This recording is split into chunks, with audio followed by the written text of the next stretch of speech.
సర్కారు బడుల్లో semi residential కొత్త విధానాన్ని అమలు చేసే అంశాన్ని పరిశీలిస్తున్నాం. రెసిడెన్షియల్ స్కూల్లో వాళ్ళ తల్లిదండ్రులు పిల్లల మధ్య బంధాలు బలహీనపడుతున్నాయి. ఇది సామాజిక సమస్యగా మారే ప్రమాదం ఉంది. మోదీ బాబు నేను సర్కారు బడులనే చదువుకున్నాం, సింగిల్ టీచర్ స్కూళ్లను కొనసాగితాం.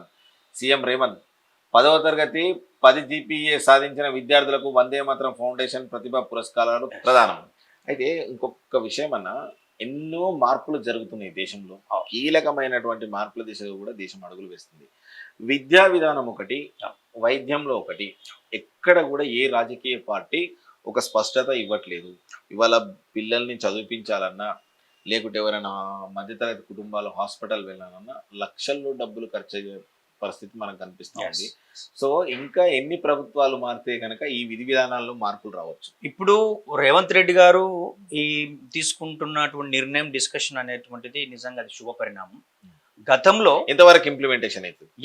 ఇక్కడ ఇక్కడ ఇంప్లిమెంట్ చేయడం అనేటువంటిది ప్రభుత్వం యొక్క బాధ్యత. ప్రభుత్వం యొక్క బాధ్యత. గతంలో కూడా ఇప్పుడు మన కేసీఆర్ కూడా గతంలో ఎన్నోసార్లు డబ్బాలు కొట్టిండు. కేజీ టు పీజీ ఉచిత నిర్బంధ విద్య అన్నది మామూలుగా చెప్పలే. ఆ వర్డ్ చెప్తలే కూడా ప్రజలలో అబ్బా నిజంగా ఇది చేస్తాడేమో, ఇంప్లిమెంటేషన్ ఖచ్చితంగా అవుతుందేమో అని కూడా తెలంగాణ ప్రజలు కలలుగా అన్నారు. ఆ కలలను నిర్వీర్యం చేసింది కేసీఆర్. ఇప్పుడు రేవంత్ రెడ్డి ఇదే విద్యా విధానంలో ఎలాంటి సమూలమైనటువంటి మార్పులు కనుక వస్తే తెలంగాణ రాష్ట్ర భవిష్యత్తు బాగుపడుతుంది. తప్పకుండా అండి. ప్రభుత్వ ఆధీనంలోనే విద్య వైద్యం అనేది ఉంటే మెజారిటీ ప్రజలు ఈరోజు మధ్యతరగతి దిగువనున్న వాళ్ళు, మధ్యతరగతి వాళ్ళు పిల్లల యొక్క ఎడ్యుకేషన్ గురించి ఈరోజు ఎల్కేజీ నుంచి మొదలు పెడితే వాళ్ళ సంపాదించే జీతంలో దాదాపు 50% పిల్లల యొక్క ఫీజులకే లేదన్న.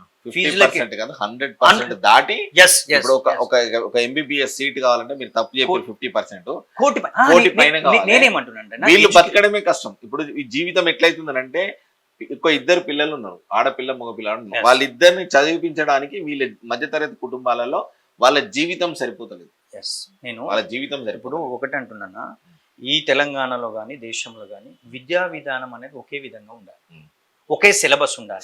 ఇప్పుడు మన దాంట్లోనే ఎడ్యుకేషన్ లోనే సిబిఎస్ అని, ఐసిఎస్ అని ఇటువంటి సిలబస్ ఉండాలి, స్టేట్ సిలబస్ అని.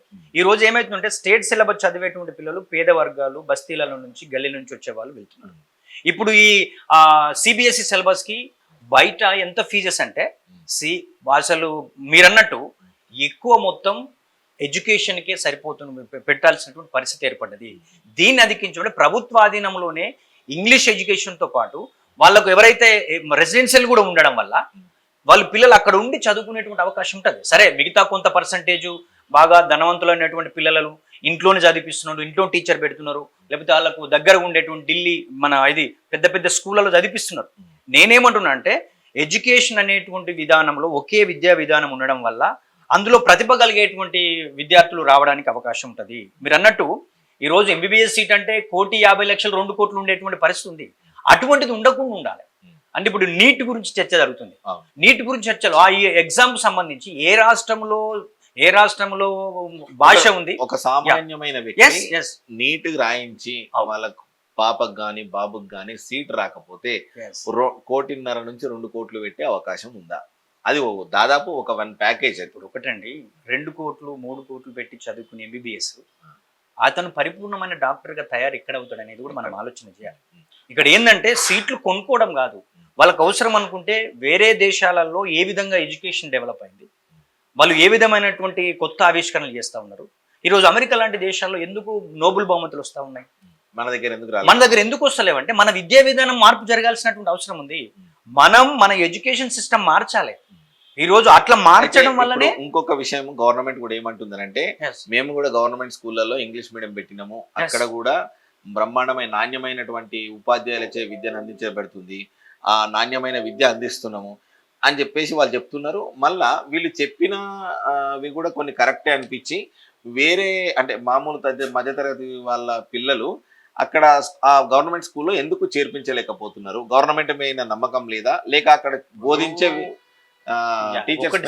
ఇప్పుడు ఒక గవర్నమెంట్ టీచర్ ఉన్ననుకోండి, ఒక గవర్నమెంట్ ఎంప్లాయీ ఉన్ననుకోండి, గవర్నమెంట్ టీచరు వాళ్ళ పిల్లల్ని ఆయన చెప్పే స్కూళ్ళలో చదివిపిస్తే ప్రజలకు కూడా జవాబుదారితనంగా ఇది బాగా బాగా చెప్తున్నారు అనేటువంటి ఒక కాన్ఫిడెంట్. కాన్ఫిడెంట్ నమ్మకం. ఇప్పుడు మనమేమో గవర్నమెంట్ స్కూల్కి ఈ రోజు పేద పిల్లలు పోతున్నారు, కొంత మెరుగ్గా ఉన్న వాళ్ళు ప్రైవేట్ స్కూల్కి వెళ్తున్నారు, ఇంకా మెరుగున్నటువంటి వాళ్ళు మిగతా కాన్వెంట్ ఇంటర్నేషనల్ స్కూల్ వెళ్తున్నటువంటి ఇది సామాజికంగా ఈ విధంగా డివైడ్ చేసింది. అందుకే ఒక టీచరు వాళ్ళ పిల్లల్ని కూడా అదే స్కూల్లో చదివిపిస్తే మన ప్రభుత్వం కూడా అటువంటి ఫెసిలిటీస్ అంటే డెవలప్మెంట్ అనేటువంటిది ఒక రోజులో జరిగేది కాదు, విడుదల వారిగా జరుగుతుంటది. కాబట్టి మనం ఎడ్యుకేషన్ సిస్టాన్ని మార్చుతూనే ఒకే విద్యా విధానం తీసుకొచ్చి ఈరోజు నారాయణ, శ్రీ చైతన్య, గాయత్రి, ఇంకా ఢిల్లీ పబ్లిక్ స్కూల్ దాంట్లో ఫీజెస్ 2 లక్షలు 3 లక్షలు ఉన్నాయి.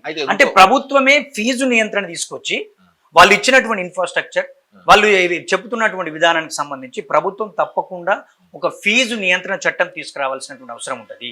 అది ఇంజనీరింగ్ కాలేజీలు కావచ్చు, అది స్కూల్ ఎడ్యుకేషన్ నుంచి అట్లా మారుతూ ఉంటే మన యొక్క ప్రాంతం విద్యా విధానంలో డెవలప్ చేసేటువంటి అవకాశం ఉంటుంది.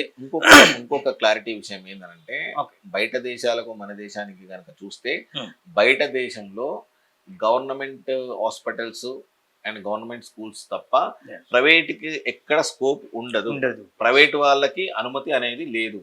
సో ఇప్పుడు ఏమైతుంది అని అంటే జనరల్గా ఏముంటుంది అంటే ప్రైవేట్ గా ఒక ట్రావెల్ పెట్టుకోవచ్చు, ప్రైవేట్ గా ఒక ఫ్లైట్ కొనవచ్చు, ప్రైవేట్ గా పోలీస్ స్టేషన్ పెట్టుకుంటే అంటే పర్మిషన్ ఇస్తారా? ఇవ్వరు. సో ఇట్లాంటివి కొన్ని ఉన్నాయి. ప్రైవేట్ గా వాళ్ళకి నియంత్రణ గవర్నమెంట్ చేతిలోనే ఉంటది. వాటిని గనక నియంత్రిస్తే ఈ గవర్నమెంట్ స్కూల్స్ ఇంకా డెవలప్మెంట్ చేసి ఇందులోనే పెట్టొచ్చు. వాళ్ళ ఇన్కమ్ ఇంట్లో ఉంటది. వాళ్ళను ప్రోత్సహిస్తూ వాళ్ళ దగ్గర డబ్బులు దండుకుంటూ గవర్నమెంట్ ఈ పనికి ఉసిగొల్పుతున్నది, ప్రైవేటు వ్యవస్థలను ఉసిగొల్పుతున్నది అని చెప్పేసి న్యాయ నిపుణులు మనకు ఇంతకుముందు ఒక సూచన చేసింది. సో ఇది ఎంతవరకు కరెక్ట్?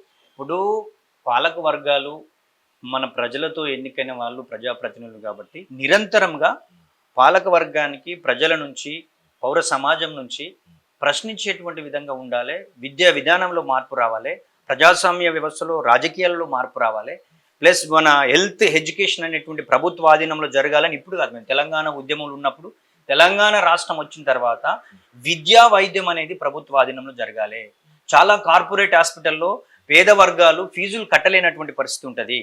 వాళ్ళు హెల్త్ గురించి వాళ్ళు జైన్ అయిపోతే వాళ్ళు లక్షలలో వాళ్ళు బిల్ వేస్తుంటే వాళ్ళు ఏ నుంచి కడతారు? అందుకే ప్రభుత్వము ఎక్కువ హాస్పిటల్స్ ఎస్టాబ్లిష్ చేయాలి. కేసీఆర్ గారు చెప్పారు కదా, ప్రతి నియోజకవర్గానికి 100 పడకల ఆసుపత్రి, ప్రతి మన నియోజకవర్గం డిగ్రీ కాలేజ్ అని ఇట్లా రకరకాలుగా వాగ్దానాలు చేశారు. నేనేమంటున్నానంటే నాణ్యమైన విద్య అందించే విధంగా బీఆర్ఎస్ గవర్నమెంట్లో 10,000 స్కూల్స్ మూతపడ్డాయి. గవర్నమెంట్ స్కూల్స్ మూతపడిపోయినాయి. ఇప్పుడు రెసిడెన్షియల్ అనేటువంటి ఏర్పాటు చేయడం అనేది శుభపరిణామం.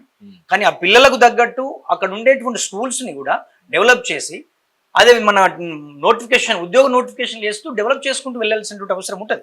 అంతేగాని మనం ఏదో మాటలు ఎజెండాలో ఉంది లేకపోతే మేనిఫెస్టోలో ఉందని చెప్పేసి అని కాదు. ప్రజాస్వామ్యంలో ప్రజల తరపున లేకపోతే పౌర సమాజం 100% మనం మాట్లాడాల్సిన అవకాశం ఉంటుంది. ప్రభుత్వాధీనంలో ఈ విద్యా వైద్యం అనేది జరిగితే ఇంకా మనం తెలంగాణ ఇంకా అభివృద్ధి కావడానికి, వాళ్ళ తలసరి ఆదాయం పెరగడానికి, వాళ్ళు కూడా ఉన్నతమైనటువంటి జీవితాన్ని గడపడానికి అవకాశం ఉంటుంది అనేది మన యొక్క అభిప్రాయం.